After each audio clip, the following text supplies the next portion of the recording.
తెలుగుదేశం పార్టీలో ఈ రోజు మోకదాడులు చేయడానికి మాస్కులు కట్టుకొని జోగి రమేష్ ఇంటి మీద అంబట్రమ్మ ఇంటి మీద పెట్రోల్ దాడులు చేసిన వాళ్ళని అడుగుతున్నా, మీరు ఏం చేస్తున్నారో మీకు అర్థమవుతుందా?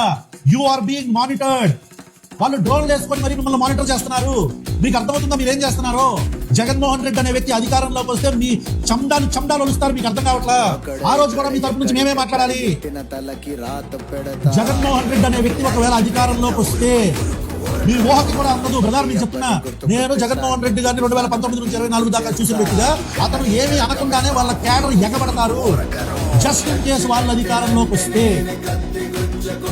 జస్ట్ ఇన్ కేసు ఒక్కసారి మీ ఊహకు వదిలేస్తున్నాను నేను, మీ ఊహకే వదిలేస్తున్నాను నేను.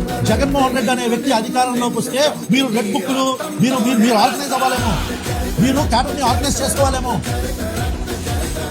మీరు క్యాడర్ని ఆర్గనైజ్ చేస్తే జగన్మోహన్ రెడ్డికి అవసరం లేదు మీకు. అంటే కనీసం మీరు రెడ్ బుక్ అని చెప్పి ఇంత ఓదరపడుతున్నారు కదా.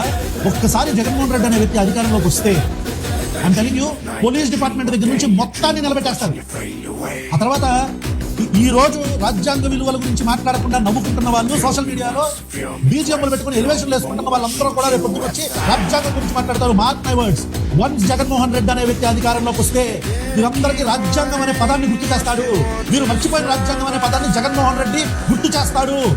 దయచేసి దీన్ని ఇక్కడ ఆపండి, లేకపోతే మీరు తట్టుకోలేరు. అదే బాబు, అసలు నిజంగా ఒకవేళ జగన్మోహన్ రెడ్డి అనే వ్యక్తి అనుకుంటే నేను ఎందుకు చెప్పడం? తెలుగుదేశం పార్టీ నాయకులు చెప్తారు, అడగండి.